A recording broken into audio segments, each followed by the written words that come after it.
promises, or we should probably say threats, at least when it comes to health care.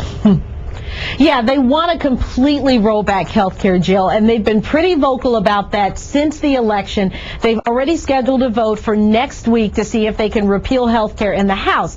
Now, here's the trick about that. They probably have enough votes to get it done in the House, but it's very unlikely it's going to happen in the Senate because the Senate is still controlled by Democrats. Not as many, but it's still controlled by Democrats. So there are some Democrats that say, look, this is just sort of a big stand. It's not really going to happen. It's clearly not going to happen in the Senate. We should really move on with business, but that is number one on the Republican agenda. So some of the biggest opponents are Tea Partiers, and two of our congressmen, Austin Scott and Tom Graves, supported by the Tea Party, vowed to go against the GOP if party leadership tries to push issues contrary to the Tea Party platform. So could that derail what the GOP wants to do?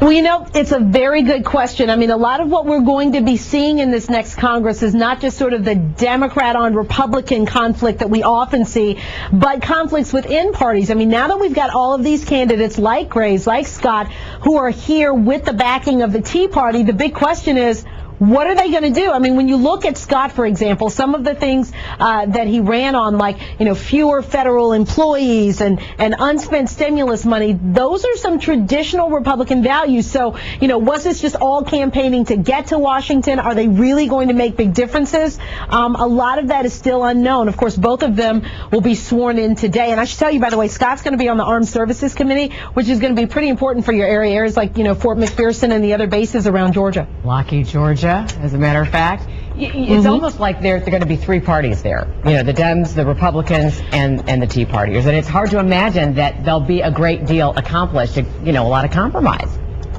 Yeah, and then you've got the White House sort of in the mix, which isn't always on the same page with the Democrats that are now only half the majority. So it's going to be an interesting few months just seeing how this party gets started, so to speak.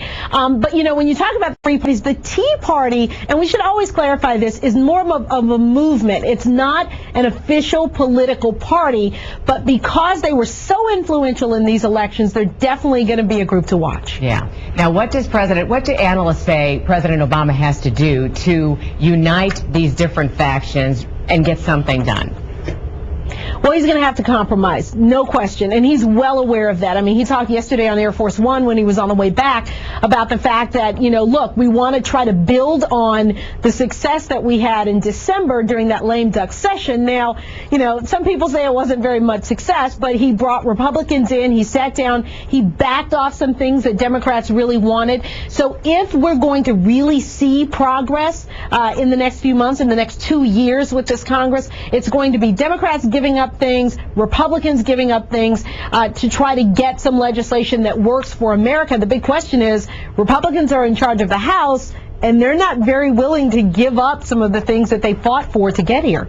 It's going to be interesting at the very least. Tracy Potts in Washington, always great to talk with you. Thank you so much.